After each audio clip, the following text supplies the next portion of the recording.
बड़ी निमन गीत के संगीत मास्टर टेलर है हमारा आदत है कोनो गीत कुछ दिन तक गाइला एक शब्द देखिए दोनों मेहरारू दवाई के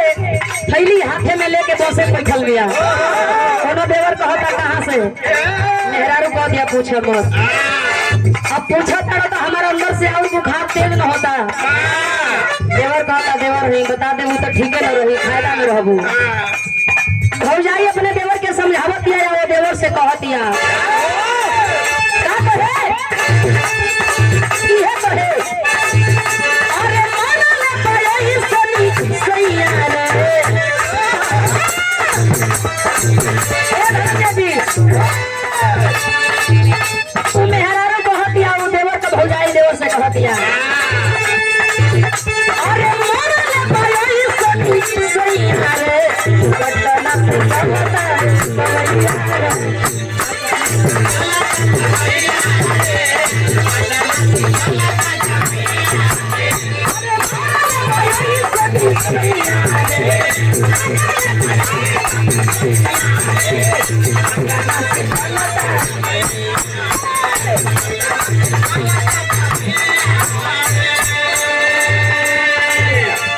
रविंद्र यादव बता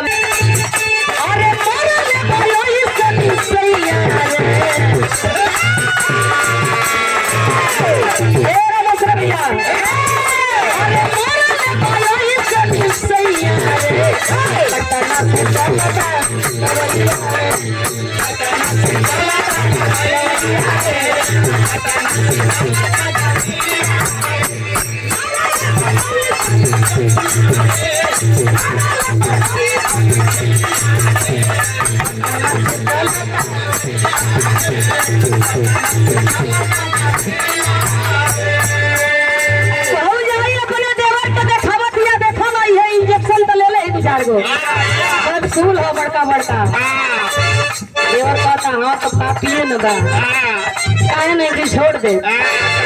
पट्टी ले लेते कहाँ कहाँ दौरत बात कह दिया के सुनो ओए पट्टी रे के कोठी सोइया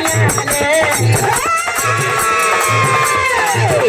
अरे ओए पट्टी रे के कोठी सोइया रे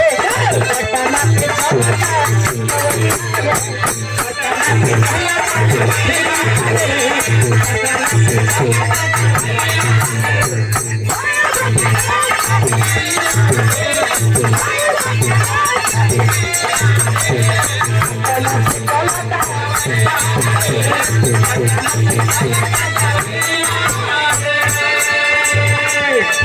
प्रमोद रे मर्दा बिहान भइले कहे लगल का हो